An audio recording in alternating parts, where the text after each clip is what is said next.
atake natin mamaya, para may hindi kayo ganong kahirapan, isim pa rin natin sa panlukan.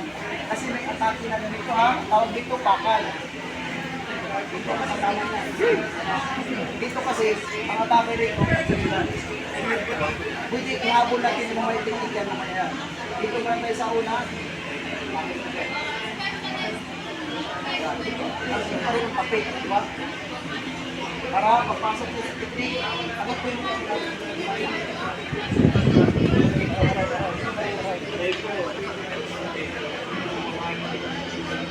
see? Tanggal sa kutsilyo. Dito ang pagtanggal ha. Ang alam nyo, pinutin, hindi po pwede yan. Ang pagtanggal, hindi pagulak. Sabay, tuladog na siya. Dito ang control ha. Tayo sir. Right? Kasi nakakontrol. Pero kung medyo bihasa ka, kahit hindi mo ito hawakan, hindi mo ha. Ito yung control nito. Tayo sir. Nakakontrol sa siko. Kasi alam nila, doon lang sa balikat na kailangan. Nakakontrol yan. Kahit ito lang, paa ko, ihawak ko lang dito. Tingnan mo. Tayo sir. Pero pag ginamitan mo, medyo patong ka, ito yung control. Yan. Kahit pa siguro mag-darating yung body mo, tatagalan, wala kang kahirap-hirap.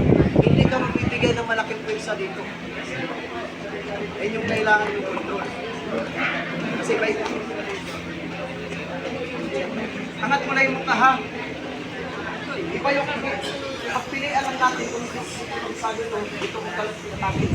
Ito na lang.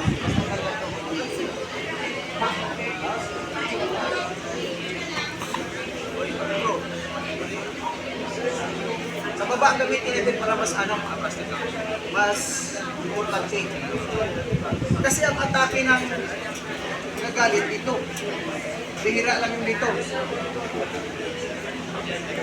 Yan, tingnan nyo, dakata ko dito.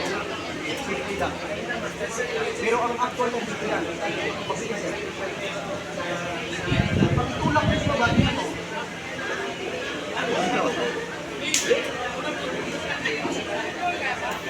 Wala, lusok pa rin, wala pa rin lusok.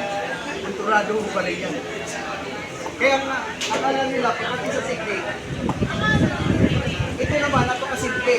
Kaso lang, mahihirapan kayo mag-ano kasi akma na sa sudsupol na lang natin. Ito yun, ito pa,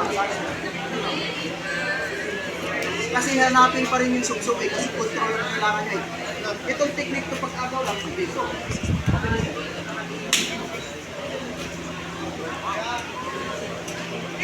Kaso lang, hindi mo pwede i-ilas agad yan.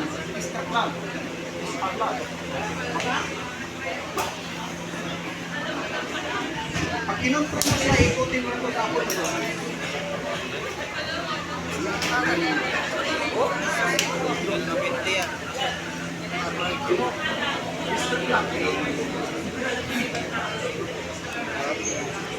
Basta